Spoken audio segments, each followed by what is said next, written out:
It's March 22nd, 2012. My name is Neil Malik, and this is episode number 10 of NAC TV SharePoint 101. I received an email this week, and it said, my company is considering moving over to Microsoft SharePoint, and I want to know what I'm getting myself into. Can you show me some things about this? So to that end, everybody, this is SharePoint 101. There's a lot of stuff in SharePoint, so as you can imagine, there's a lot of videos that could be done. But in addition to that, what I'm also going to be doing is going ahead and doing a webinar next Thursday, March 29th, 12 p.m. Pacific, 3 p.m. for those of you who are coming in from the East Coast. And basically I'll be going through some of the fundamental aspects of how you use SharePoint and sort of the gotchas and things like that. So let's go ahead and jump right in. Microsoft SharePoint, what is it? Why do I care? And how can I integrate it into my life? The first step in understanding basically any program is to come to an understanding as to what its main goal is. So, Word creates documents and Outlook handles your email and all those other sorts of things. What exactly is it that SharePoint was designed for? SharePoint was designed for collaboration. And so to understand SharePoint, you really just have to sort of zoom out and take a look at what collaboration is as a whole.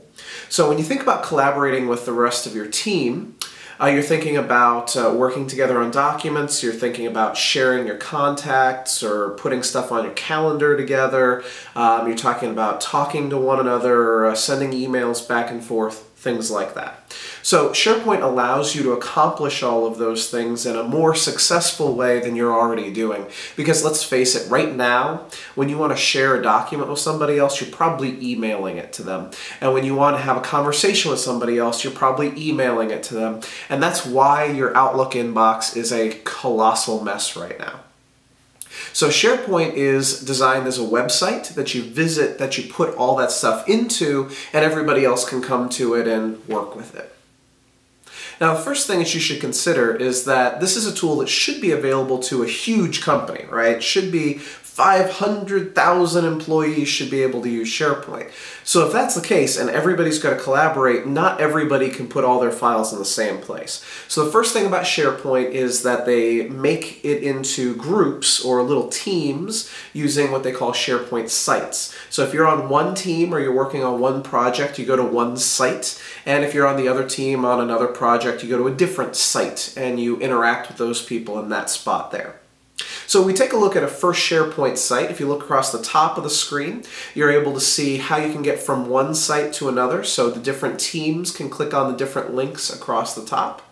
And down the left-hand side of the screen, we have all those places inside the one SharePoint site that you're on that you want to interact with. So if you want to work on documents together, if you want to put contacts up there, if you want a calendar, those sorts of things, then your site's navigation on the left-hand side should be able to let you get into all those different areas. So let's now take a look at one of the different facets of SharePoint, which is being able to manage documents.